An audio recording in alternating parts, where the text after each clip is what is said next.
32 of the best teams from all over the world entered the arena at DreamHack Leipzig with aspirations of becoming a DreamHack champion. And as we sifted through our competition of the 17 RLCS teams, today on Championship Sunday, only 7 still stand, along with one name that absolutely no one expected here in Team Echo Zulu. DreamHack Leipzig is the most stacked tournament in Rocket League history, and here today, we are going to crown ourselves a champion. Hello and welcome to the DreamHack Pro Circuit, live from Leipzig, Germany. I am Wade Dreadnought Hempfield, and I will be your host here throughout the weekend. And with me, as always, I have some of the guys to maybe break down some of the decisions made all weekend long, some of the smartest names in Rocket League, in Gibbs and Achieves. Guys, it has been amazing so far, the first 2 days of action, but now that we are hitting in day number 3, I'm going to start it off serious here. Who do you think is going to go ahead and walk away with it all? Ooh, you ask a tough question. Dignitas has picked up a little bit, but I still got to pick NRG. They were my favorites to win WSOE. I like them here despite a couple of slow starts in the games we've seen them. I still like NRG. There's 2 undefeated teams left. NRG is one, Dignitas is the other. I'm going Dignitas. I like what I see from Yukio Turbo. He had some great fakes. Maybe he'll correct those. Hit the ball in today, day buddy. 3. But I think day 3 is a little easier to predict versus day 1 and day 2, where there's so much more chaos there. Now, a little bit less chaos. Not much, but a little bit less chaos. How could you say day 3 is easier to Exactly, predict? and now we're going to see Echo Zulu walk away champion, so who knows? Yeah, it was wild, you know, because a lot of the series that we got early on were like, you know, we think this should go end up this way, and very often it was just, you know, the upsets trickling their way in, and it does make it day number 3 a little bit more difficult to be able to predict. But we do need to take a glance back at what has really happened over the first couple of days here, and we will be able to do that as we take a glance at those groups. But, you know, I'm trying to figure out if we have, actually, we'll be getting that to you guys over in just a minute, but there were a lot of narratives that we have to be keeping track of. And as I said already in that intro, Echo Zulu, that is a roster that we just sat here and we were like, what is going on here? What is this? How can they perform at this level? It was insane. The answer, I think we all found out, was Taz. I don't know if I've ever seen somebody make that many nutty saves in 2 series in one go. So he stole my title of best goalkeeper in the world. Really, I'm a little upset. Taz was just unbelievable, just miracle save after miracle save. Then he scores the overtime winner, and they swept Ghost. That's insane. They played 5 RLCS teams, went 3-2, +6 game differential. They would be league play, like trying to fight for a top 2 spot like, right now. Yeah, let's go. So why insane. not keep it going for Dignitas? Yeah. Why not? Why not? It was ridiculous to be able to get that from them, but now we do in fact have the brackets from yesterday to take a glance at what did end up happening there. And as we talked about some of the results out of Echo Zulu here, but Gibbs, what were some others that you had your eyes on? Savage, man. Savage taking down Cloud9 to take over that #1 seed. Vitality also going 2-0, surprising a lot of people because people thought they might slump. Maybe they had an easier bracket, but Echo Zulu did make it through. They did pick it up together for Vitality, and I am definitely curious to see how they do on day 3. And you know what? If they make a solid run, give a good show through the quarterfinals and semifinals, maybe they make it all the way to the end, and we're like, all right, Vitality is finally becoming that team that we thought they should have been. So we'll see if they do it today. And let's not forget the WSOE champions, Flipside Tactics. They just sneaked in with a reverse sweep over PSG. Yeah, it was very clutch coming out from them to be able to recover and adapt in the middle of the fly there. But we do have some of the replays to recover over yesterday and kind of take a glance at some of that action. And we're going to kick things off again looking at that Team Echo Zulu. Their action was insane. You talked about some of those high points here. And here we go. That's the best part, because while I did talk about Taz a lot, I mean, this first series, this was versus Vitality. I was not the biggest fan of how they approached the game. I really thought they did have to stretch things. They pushed really hard to try and make some things happen, and I wasn't sure if they were going to be able to repeat that. But at the end of the day, it was a pretty solid series. It went all the way to 5 games. Taz was still making crazy saves. Yeah. Impact and Matane were having great offensive pushes, but I wasn't sure what we were going to get out of Ghost series, and it was the complete opposite end of the coin for them as soon as they hit into Ghost. That was cold-blooded yesterday. So I was actually impressed with Vitality when they played against Vitality because they at least matched up decently. We weren't sure like if they would match up at all. Like we thought maybe they'd be outclassed, and they showed up. It went to 5 games, so that's why I was pretty confident when they played Ghost, because we saw them earlier being extremely passive, not going for any offensive plays, and Echo Zulu took it to them.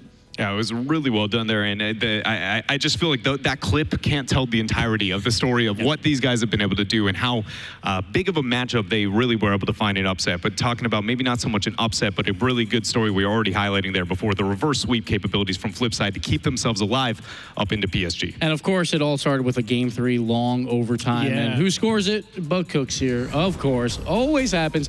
PSG, though, man, very disappointing for them at the World Championship. They couldn't close out series. They can't close them out here again. We talked about that they are the gatekeepers from being a great team and a bad team. They're just right in the middle, and they can't find their way out. But the best part, like Flipside, yes, it shows that fortitude, and we have to see what they do here on day 3. Because again, there's a couple of us that aren't particularly convinced that their win at WSOE was convincing as they made it look. Because yeah, they did do great on that day 3. I mean, they went through Cloud9, went through Dignitas, they did great.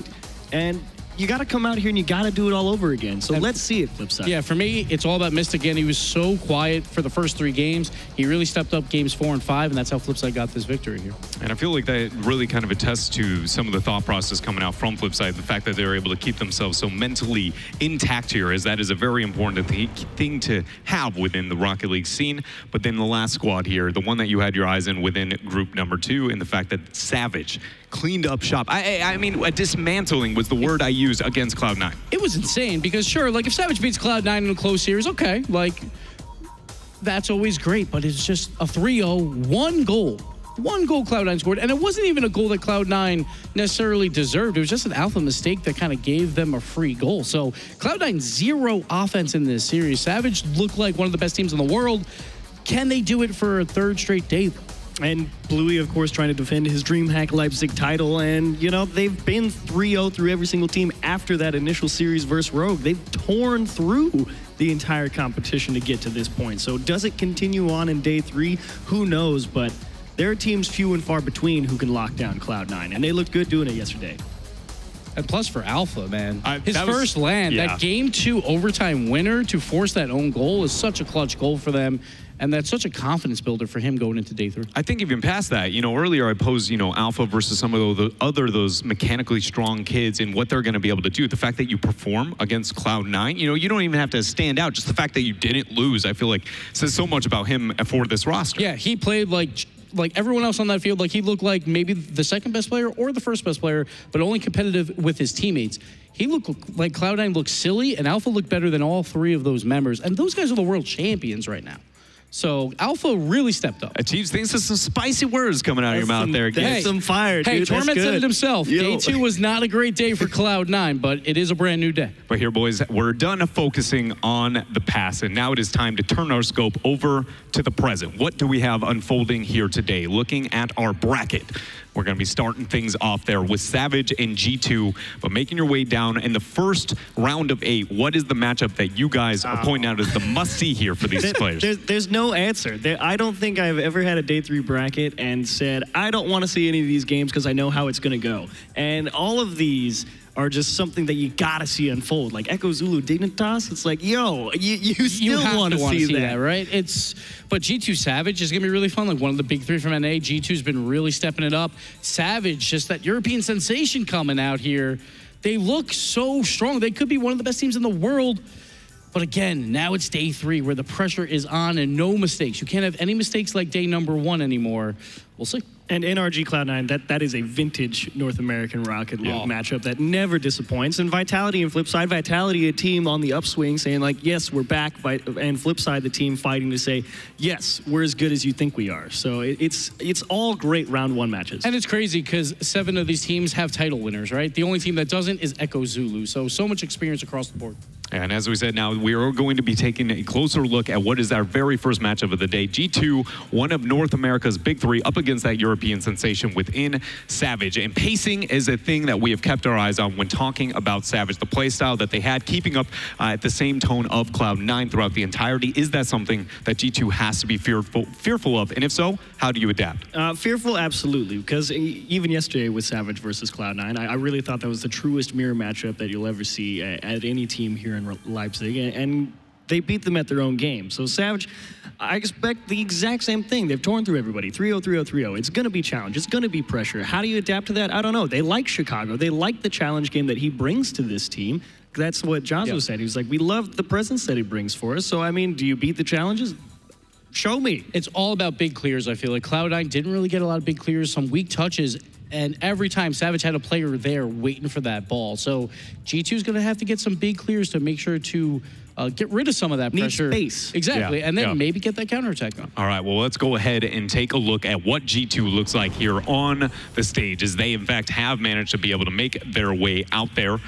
And I already know, guys, I've been talking a lot about Chicago, and let's be real, I have a certain level of fanboy, but that is not by any means, if anything, he's the new guy of this roster, right? Like, he is very much, people like this with JNaps up on the screen, formerly known as the Knapsack, something that we've debated recently, but they're all amazing players on this roster. And JNaps, like in 2018, for DreamHack Leipzig, he was the MVP and they didn't even win the tournament. That's how good he was playing. He was the best in the world at the time. He's kind of fallen off a little bit, but he's still one of the best in the world, and it looks like he's starting to return to form because Rizzo's playing out of his mind as well with some no-angle shots and just the pressure. When there's so much pressure and then JNaps gets the ball alone, he's pulling off some incredible plays. The dynamic for G2 has really shifted bringing in Chicago. The offense is far more well-rounded than it used to be, I definitely feel. So you do see that couple of notches difference in G2. And Chicago's just staring at himself. He's loving this. I would too, man. I mean, why not? How often do you get to look at yourself on a big screen, baby? Come on, camera presence, Chicago. It's just like, I'm beautiful. Yeah. Have you seen me lately? My goodness. And you look good, you feel good, you're going to play good there out there for Chicago. But now taking a glance at the other side here. I don't know if it's fair to label this fully as an underdog for this, but definitely maybe, something to prove here out for Savage. Yeah, you can't call him an underdog just because of what they did to Cloud9, who Cloud9 normally takes down G2 as well. So Alpha right here, he plays on a laptop at home. He's never played on this good of a setup, so that seems to be helping him here. And then, of course, you have your DreamHack Leipzig champion from last year. Bluey, the only one left. PSG is out, the team that kicked him, and this is why he made this team to get back to the RLCS, and they have done that, and they're playing incredibly well. And of course, Devo, he also got kicked by TSM, and guess what? They were out on day number 1. The great redemption arc, definitely, for Bluey and Devo, and why not keep the train going? Because they've been out of their minds the first 2 days. So personally, I don't see any reason things shift too hard on day number 3. They're going to keep playing the same game. It's like you could drop them in ice cold, and they're still going to come out here and challenge you all day. So let's see what they have. I'm excited to be able to see what they do have in store for us here. And I think we've labeled what we can expect out of both of these teams when it comes to play styles, things to be looking forward to, and who really needs to show up here. And so with that, I want to go ahead and get some of your thoughts here on who you think is going to be able to eke ahead, because I think this is one of the hardest ones. I say that, but today, let's be real, all of them are very, very, very difficult. So really, it's just the first of 8 difficult choices you're going to have to make. I was thinking about it in terms of who I was going to pick. I was like, all right, this is easy. Since I think Savage plays just like Cloud9, let's go look at G2's results versus Cloud9. Well, G2's never played Cloud9 with their current roster, so I have no idea. But I think in general, I'm willing to take Savage here. I was willing to offer G2 on the altar of bread because they applied great pressure yesterday. I think Savage is just as good in that department. I like Savage. Well, we ate our words yesterday, but a funny story, actually. I was at breakfast, and someone just came up to me, and they served me a cease and desist from G2 right here. And this is a lot of lawyer talk, and I didn't get through all of it. It's like 30 pages, but I think it said I'm not allowed to pick them anymore. Oh. And DreamHack is not paying me enough to go to court about this, so I'm going to pick Savage. Yeah, that's a whole lot of jargon full of that one. Yeah, and I'd be sticking with the Savage as well there. Impressive picking out from both of you, and honestly, at some level... I'm sorry, Jesus dying over here. That was great. That was amazing. It was very surprising me. I'm trying to eat some eggs, and then some guy comes up to me and he's like, "Are you Randy Gibbons?" And I'm like, "Yes." It's like, "You got served." I was like, "Come on, G. Come on. What are you doing to me?" And with that here, I will say, I do think I sit on the side of G2 here. I agree with a lot of the choices that you guys made when it comes to the pressure and, again, what we saw from them. But something inside here makes me feel like North America has what it takes. And we're going to rise up here on the 3rd day of DreamHack Leipzig. We will find out what some of your guys' thoughts at home were. And my goodness, you sit on my side. I'm surprised with that one. I feel like that has got to be the brand and how long they've stood around on this vote here. Yeah, it's like G2 is known as a European org, but it's an NA team. You thought maybe the Savage homeboys here would get it, but... I mean, I actually think it's a little bit surprising they pulled 40. Just because, Yeah, I guess with Rizzo. just because G2 always pulls like everything, Yeah. And the Rizzo fact had they those pulled- magic tricks, so That's true. Yeah, I mean, the that's pretty guy's nice. out here blowing everybody's minds on the field and off the field. So I mean, yeah, how do you vote against it? Well, we're going to go ahead and bring in our commentary crew and hear some of their thoughts here as we got Shogun and Johnny Boy once more. Guys, what are your thoughts here between G2 and Savage? Well, we are now ahead of the biggest day of Rocket League that I think we've had in a very long time. And yes, Savage, probably the hottest team that we have seen so far this weekend, but it is another day, and G2 have a tendency of stepping up on the Leipzig stage, last season's finalists. Yeah, you've got to go with Savage here, right? After seeing what they did yesterday. But if G2 starts strong, I think they could take it. All right, well, guys, I'm ready for this. Let's go ahead.